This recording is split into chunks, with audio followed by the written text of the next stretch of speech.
मोहित यही उत्तर प्रदेश से ताल्लुक़ रखते हैं, लेकिन जो छवि इन्होंने वीर रस में अभी बनाई, मुझे लगता है कि देश के जो जितने भी युवा कवि हैं उसके अंदर अगर मैं पहले 3 कवियों की बात करूं तो मोहित शौर्य ने वो कार्य किया। अद्भुत संचालन वो कर रहे हैं।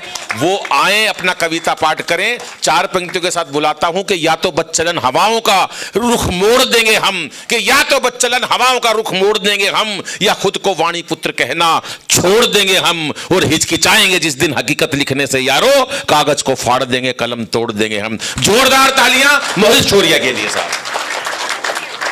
जीना सिखा दे जो वही गीता सुनाता हूँ, भावों की मन में बह रही सरिता सुनाता हूँ, ये तालियों का शोर कहीं और देखूंगा, मंच बहुत समृद्ध है कविता सुनाता हूँ। 5 मिनट मन सुनाऊंगा, 5 मिनट मिशन सुनाऊंगा। मैं संचालन कर रहा था, मुझे काव्य पाठ करना है, आपका मन मांगता हूँ। कविता शुरू करूं उससे पहले एक छोटा सा आपसे निवेदन है कि मान स्वाभिमान का परिवेश रख कर बैठना, आशीष में देने को कुछ विशेष रख कर बैठना, सुनना ही है मुझको तो फिर अनुरोध केवल एक है, मन में मानवता व दिल में देश रख कर बैठना। मन में मानवता व दिल में देश रख कर बैठना। इस कार्यक्रम की सूचना मेरे भाई से बड़ा खुश था कि घर के पास में कोई कार्यक्रम मिलता है तो अच्छा लगता है। कल रात बहुत तेज फीवर हो गया, पता नहीं कैसे हो गया। मैं बड़ा परेशान था कि कैसे जाऊंगा। मैंने दीदी से बात की, मैंने कहा दीदी ऐसे ऐसे आपने बुलाया लेकिन मुझे फीवर हो गया। तो उन्होंने एक बड़ी अच्छी बात कही कि मोहित कैसे भी मन करके तुम एक बार आ जाओ, ये सोसाइटी वाले तुम्हारी सारा बुखार उतार देंगे, सारी थकान उतार देंगे। सो उम्मीद पर आपके बीच में आया हूं, इसलिए आपकी तालियां मिलेंगी। मैं पूरी तरह फिट हो गया, सुबह सो के उठा तो बिल्कुल फिट था। आपके बीच में आपकी तालियां थोड़ा और फिट कर देंगी। मंच का विशेष मान मांगता हूं। सबसे पहले अपना इंट्रोडक्शन, अपना परिचय आपके बीच में रखता हूं तो आप अच्छे से मुझे जुड़ पाएंगे, मुझे समझ पाएंगे। आपको कहीं भी लगे कि मेरा इंट्रोडक्शन आपका इंट्रोडक्शन है, मेरी कविता आपकी कविता है, तो दुगनी ऊर्जा से जुड़ना, कुछ अच्छा सुनाने का प्रयास करूंगा। कि भले गिरता रहा लेकिन कभी रुकना नहीं सीखा, भले गिरता रहा लेकिन कभी रुकना नहीं सीखा, खरीदी रोज खुददारी कभी बिकना नहीं सीखा, बड़े ही शौक से हमने कदम चूमे फकीरों के, बड़े ही शौक से हमने कदम चूमे फकीरों के, किसी राजा के आगे पर कभी झुकना नहीं सीखा, किसी राजा के आगे, किसी राजा के आगे पर कभी झुकना नहीं सीखा, जो सूर्य से टकराए वो किरदार बनना है। लोग पूछते हैं कि बनना क्या चाहते हो, तो जो जवाब कल था वही जवाब आज है। जो सूर्य से टकराए वो किरदार बनना है, हर कामयाबी का हमें हकदार बनना है। अपने देश की खातिर जो लड़ने से नहीं डरते, अपने देश की खातिर जो मरने से नहीं डरते, उन बागियों के झुंड का सरदार बनना है। उन बागियों के झुंड का, उन बागियों के झुंड का सरदार बनना है। खुददार हर एक शख्स को अपना बनाकर आ गया। 4 पंक्तियां मंच को सौंपता हूं, अच्छी लगेंगी। खुददार हर एक शख्स को अपना बनाकर आ गया, वादे जो मिट्टी से किए सारे निभा कर आ गया। जिन महफिलों में इश्क का मतलब थी केवल लड़कियां, जिन महफिलों में इश्क का मतलब थी केवल लड़कियां, मैं वहां दुष्यंत की गजलें सुनाकर आ गया। मैं वहां दुष्यंत की गजलें सुनाकर आ गए। मातृशक्ति मेरे सामने माताएं बैठी हैं, बहनें बैठी हैं। मेरी 2 बहनें मंच पर बैठी हैं, कॉमनवेल्थ से लेकर के ओलंपिक तक। जब एक मेडल की तलाश में 150 करोड़ का देश टीवी के सामने बैठा कि एक मेडल मिले तो 150 करोड़ का देश सर उठाकर के बोल सके, तो दोनों बार पहला मेडल बेटियों ने दिलाने का काम किया। अभी जो बेटे ओलंपिक जब वर्ल्ड कप नहीं जीत पाए तो बेटियों ने उस काम को पूरा किया। हिंदुस्तान की बेटियों ने वर्ल्ड कप जिता करके हमें दिया। आज इस कवि सम्मेलन की शाम को 2 बेटियों ने सजाया। 2 कौड़ी का देश जब सर उठा करके बोला तो उधर रफेल भेज करके 2 बेटियों ने बताया कि हिंदुस्तान की शेरनियां होती कैसी हैं। 2 बेटियां मंच पर बैठी हैं, बहनें बैठी हैं। मैं 4 पंक्तियां, जितनी मातृशक्ति मेरे सामने बैठी आपके चरणों में रख रहा हूं कि जो खुशबू प्यार की देते ये उन फूलों की डाली हैं, जो खुशबू प्यार की देते ये उन फूलों की डाली हैं। बनी परिवार की खातिर कभी दुर्गा व काली हैं, जहां बेटों ने घर की मर्यादा रख दी है ताक पर, वहां इन बेटियों ने बाप की पगड़ी संभाली है। वहां इन बेटियों ने बाप की पगड़ी संभाली है। वहां इन बेटियों ने बाप की पगड़ी संभाली है। वीर रस के बहुत सारे कवि हैं सर, मैं भी उसमें से एक हूं, लेकिन मेरा मानना है कि वीर रस पढ़ने के लिए चीखने की जरूरत नहीं होती। अगर आपके शब्द चीखें तो इसका मतलब आपकी कविता सार्थक हुई।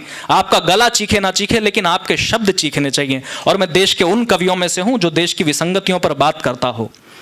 एक नेताजी मंत्री जी बोले महाराष्ट्र से, आपने टीवी से देखा होगा, और छोड़ो इतना सम्मान क्यों, एक 2 कौड़ी का नेता बोला महाराष्ट्र से, कह रहा है कि ऑपरेशन सिंदूर में हम हार गए थे। मैंने ट्वीट करके कहा, मैंने कहा श्रीमान, इस देश की सेना आज तक किसी ऑपरेशन सिंदूर में नहीं हारी। जब जब हारी है तुम्हारी संसद के अंदर हारी है, तुम्हारे कारण से हारी है। नाम पूछ पूछ करके, धर्म पूछ पूछ करके गोलियां मारी गई सर। बहनों ने कहा कि जब पति को गोली मार दी तो हम जी करके क्या करेंगे, हमें भी गोली मार दो। तो कहा कि नहीं, तुम जाकर के मोदी को बताओ। उन्होंने बताया मोदी को जाकर के, मोदी ने डोभाल जी को बताया, डोभाल ने सेना को बताया, फिर सेना ने तुम्हें बताना शुरू किया। और जब सेना ने तुम्हें बताना शुरू किया तो 3 दिन से ज्यादा सुनने की औकात नहीं बची। घुटने टेके अमेरिका के सामने कि हिंदुस्तान से कोई मिसाइलें मारना बंद करे। मैंने 4 पंक्तियां उस दिन लिखी, सेना के रणबांकुरों के नाम, ऑपरेशन सिंदूर के नाम। बीकानेर की रैली में प्रधानमंत्री जी ने जिस पंक्ति को कोट किया, मैं आपके आंगन से पढ़ना चाहता हूं और यहां से वहां तक देखना चाहता हूं कि आप लोगों के दिलों में हिंदुस्तान की सेना के प्रति कितना सम्मान है। मैंने कहा कि दुनिया को नए भारत का यशगान सुनाया है हमने, दुनिया को नए भारत का यशगान सुनाया है हमने। दुश्मन के घर में घुसकर ही जश्न मनाया है हमने। धर्म पूछकर बहनों का सिंदूर मिटाया था तुमने, धर्म पूछकर बहनों का सिंदूर मिटाया था तुमने। उसी मिटे सिंदूर को ही बारूद बनाया है हमने, उसी मिटे सिंदूर को ही, उसी मिटे सिंदूर को ही बारूद बनाया है हमने। इन आतंकी ताकत पर भारत की खुददारी अड़ती है। यहां व्योमिका और सोफिया जैसी नारी लड़ती हैं। पहलगाम का बदला लेकर दुनिया को यह बता दिया, पहलगाम का बदला लेकर दुश्मन को यह बता दिया, चुटकी भर सिंदूर की कीमत कितनी भारी पड़ती है। चुटकी भर सिंदूर की कीमत, चुटकी भर सिंदूर की कीमत कितनी भारी पड़ती है। और एक ही धमकी बार बार, हम परमाणु बम मार देंगे, तुम सांस लोगे, हम परमाणु बम मार देंगे। आदित्य जी, मैंने एक दिन गूगल पे मिसाइल रेंज चेक की इनकी, मैं पढ़ा लिखा हूं, 6 डिग्रियां लेके बैठा हूं, 7वीं चालू है। मैंने इनकी रेंज चेक की मिसाइलों की, कई मिसाइल ऐसी हैं जिनकी रेंज 200 किलोमीटर नहीं है। मुझे डर है लाहौर में बैठ के कराची ना फूक लें किसी दिन।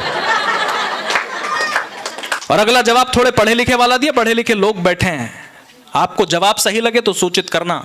मैंने कहा मान लिया कि तुम परमाणु बम मार दोगे, लेकिन परमाणु बम मार के तुम जितना नुकसान हिंदुस्तान का करोगे, इतना नुकसान तो बारिश के 1 महीने में हमारा उत्तराखंड और हमारा हिमाचल प्रदेश अकेला झेल करके खड़ा होता है। वो मरता नहीं है सर, 1 महीने बाद उसी मलबे से बाहर निकलता है, अपने आप को खड़ा करता है, अपने परिवार को खड़ा करता है, अपने व्यापार को खड़ा करता है, और हिमालय की चोटियों पर तिरंगा हाथ में लेकर के एक ही बात बोलता है, भारत माता की। तो क्या झुकाओगे?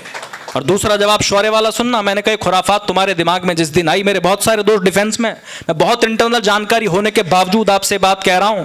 मैंने कहा जिस दिन ये खुराफात तुम्हारे दिमाग में आई और जिस दिन परमाणु बम लेकर के तुम्हारी मिसाइलें पाकिस्तान से हवा में उड़ेंगी, उन मिसाइलों के हिंदुस्तान की मिट्टी में गिरने से पहले अगर पूरे के पूरे पाकिस्तान को नक्शे से न उड़ा दिया तो हम किस बात के हिंदुस्तानी, इस बात पर आपकी मोहर लगे। और एक शेर गया था कुछ दिन पहले, आपने देखा होगा, विंग कमांडर अभिनंदन चले गए थे मारते मारते पाकिस्तान, पता ही नहीं लगा कितना मारना है, जोश में आगे तो पेलते ही चले गए, पाकिस्तान पहुंच गए, वहां पकड़ लिया, वहां AK-47 लगा करके पूछा व्हाट आर स्ट्रेटजीज, तो शेर ने कहा कि सारी की सारी गोलियां भी छाती में उतार दोगे तो एक शब्द अपने देश के खिलाफ नहीं बताऊंगा। मैंने 4 पंक्तियां उस दिन लिखी, पूरे देश में पहुंची, आपके आंगन में पुनः पढ़ने का प्रयास करता हूं।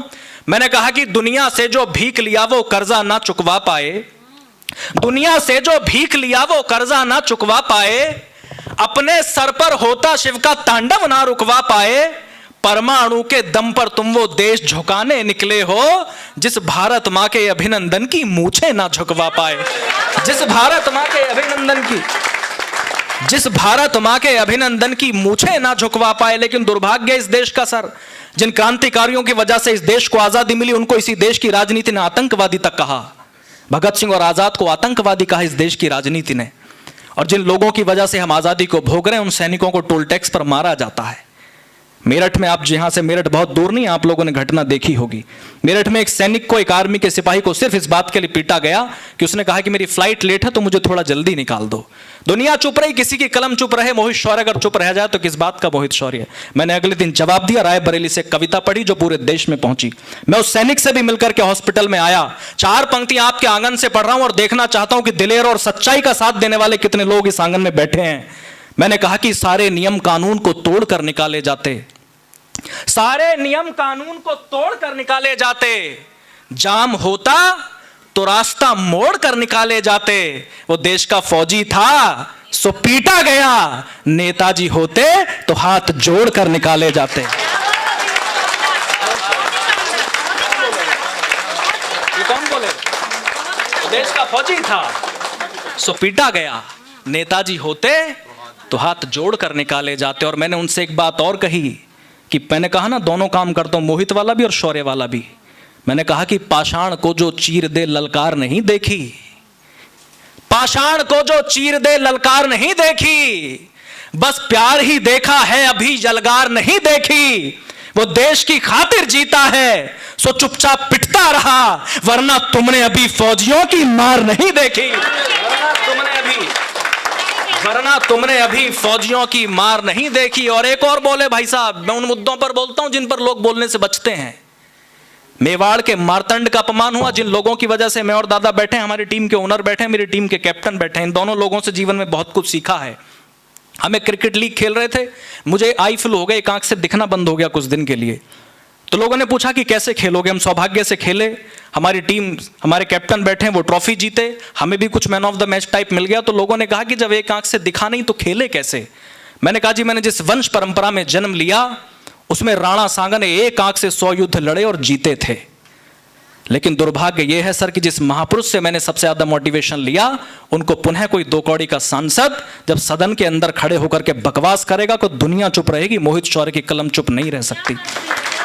मैं अगले दिन उस नेता के शहर में गया था, कवि सम्मेलन में। मैं माइक से जो बोल कर गया फिर आपके सामने पढ़ रहा हूं और फिर देखना चाहता हूं कि महापुरुषों का सम्मान ही अब अमरपाली के लोग कितना करते हैं।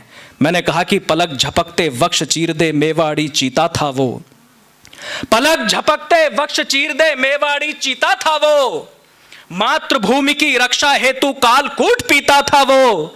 जितनी सीटें पाकर के तुम गाल बजाने लगते हो, जितनी सीटें पाकर के तुम गाल बजाने लगते हो, इतने तो अपनी छाती पर घाव लिए जीता था वो, इतने तो अपनी छाती पर, इतने तो अपनी छाती पर घाव लिए जीता था वो। अरावली तोड़ने चले हैं सर, अरावली तोड़ने चले हैं। तुम्हारे पिताजी ने बनवाई थी ये?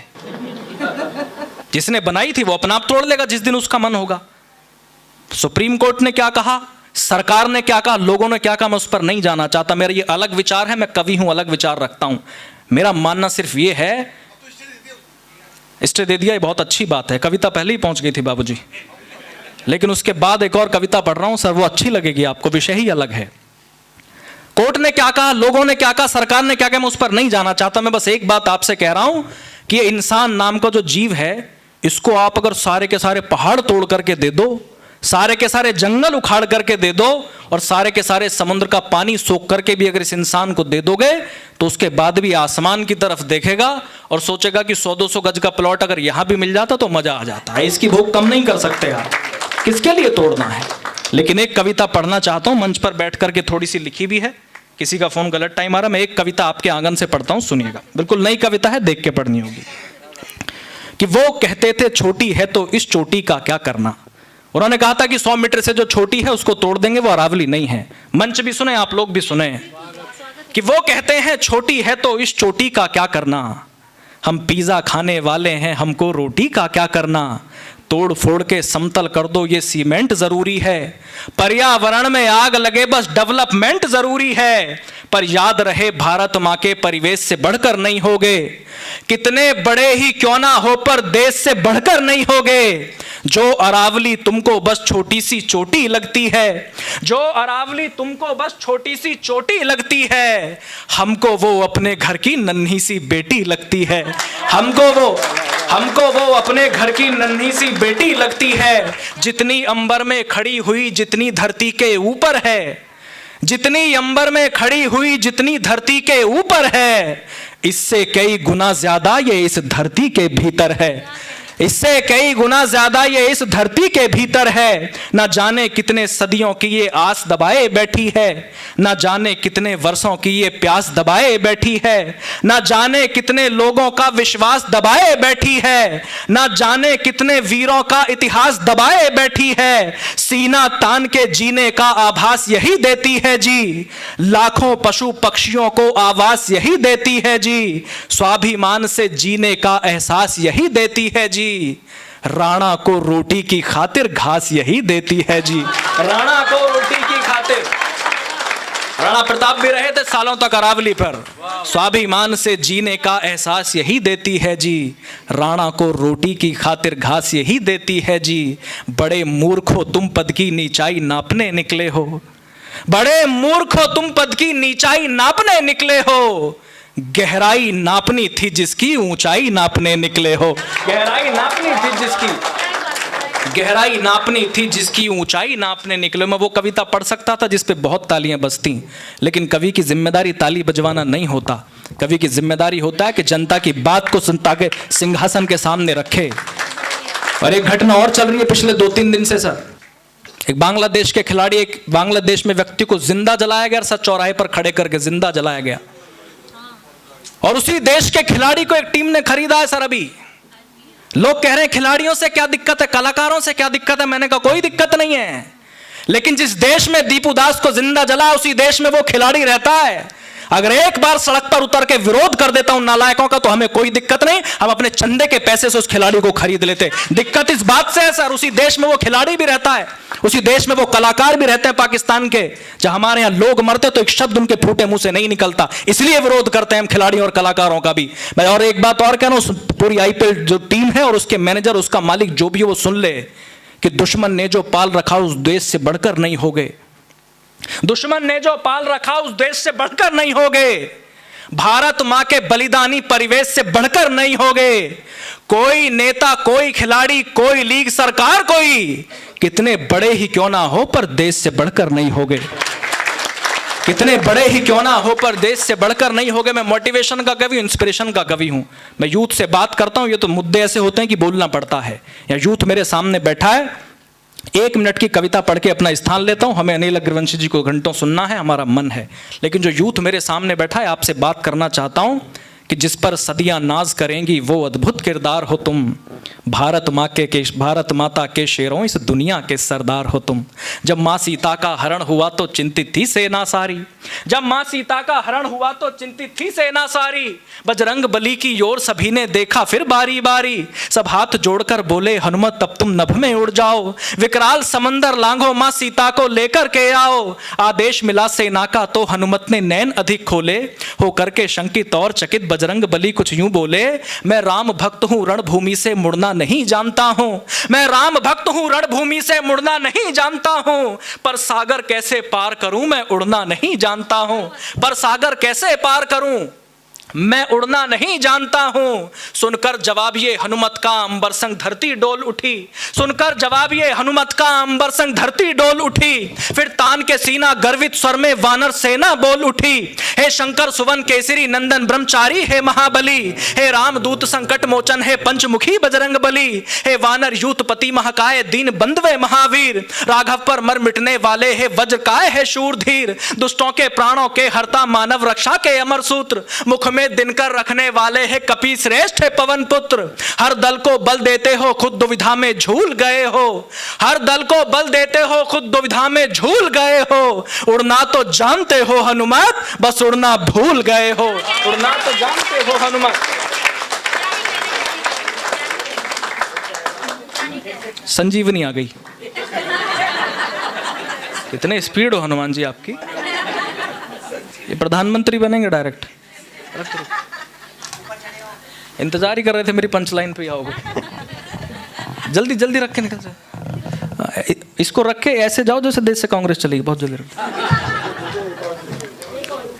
हे शंकर सुवन केसरी नंदन ब्रह्मचारी, हे महाबली, हे रामदूत संकट मोचन, हे पंचमुखी बजरंग बली, हे वानर यूथपति महाकाय दीन बंधवे महावीर, राघव पर मर मिटने वाले, हे वज्रकाय, हे शूरधीर, दुष्टों के प्राणों के हरता मानव रक्षा के अमर सूत्र, मुख में दिनकर रखने वाले, हे कपि श्रेष्ठ, हे पवन पुत्र, हर दल को बल देते हो, खुद दुविधा में झूल गए हो, उड़ना तो जानते हो हनुमत, बस उड़ना भूल गए हो। हम यहीं बैठ कर के सारा इतिहास सुनाएंगे तुमको, हम यहीं बैठ कर के सारा इतिहास सुनाएंगे तुमको, कितना ऊंचा उड़ सकते हो अब याद दिलाएंगे तुमको। तो आज शौर्य भी इसी जगह बस यही करने आया है, तुम भी ऊंचा उड़ सकते हो विश्वास दिलाने आया है। जिस पर सदियां नाज करेंगी वो अद्भुत किरदार हो तुम, भारत माता के शेरों इस दुनिया के सरदार हो तुम, भारत माता के शेरों इस दुनिया के सरदार हो तुम, बहती नदिया की धार बनो। मैं अंतिम 6 पंक्तियां पढ़ के बैठ रहा हूं, मुझे नहीं पता आप लोग मुझे कैसे विदा करेंगे। मैं आपका प्यार, आपकी दुआएं, आपके आशीष लेकर के लौटना चाहता हूं, पहली बार आया हूं। अंतिम 6 पंक्तियां इस देश के यूथ को, इस देश की तरुणाई को बनना क्या है कि बहती नदिया की धार बनो, बहती नदिया की धार बनो, गुल की रक्षा में खार बनो, वीरों का तुम श्रृंगार बनो, मेहमानों का सत्कार बनो, तुम प्यार बनो, अंगार बनो, जलगार बनो, ललकार बनो, हुंकार बनो, टंकार बनो, फिर से फरसे की धार बनो, जो वक्त फाड़ दे दुश्मन का वो राणा की तलवार बनो। बहुत धन्यवाद।